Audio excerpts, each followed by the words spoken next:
বল্টুর ক্লাসে গান প্রতিযোগিতা হচ্ছে। প্রতিযোগিতায় অংশগ্রহণ করবে 3 জন, আবুল, পল্টু আর বল্টু। স্যার প্রথমে আবুলকে গান গাইতে বললেন। তখন আবুল গান গাইল।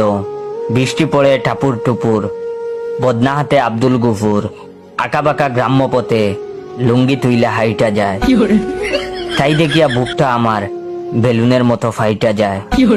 আবুলের গান শুনে স্যার তো বেইজ্জতি হয়ে গেলেন। এবার স্যার পল্টুকে গান গাইতে বলল।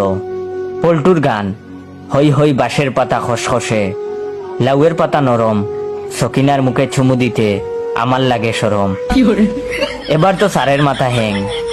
এবার বল্টুর পালা। বল্টু আবার স্যারের মেয়েকে ভালোবাসতো। স্যারের মেয়ের নাম ছিল জরিনা।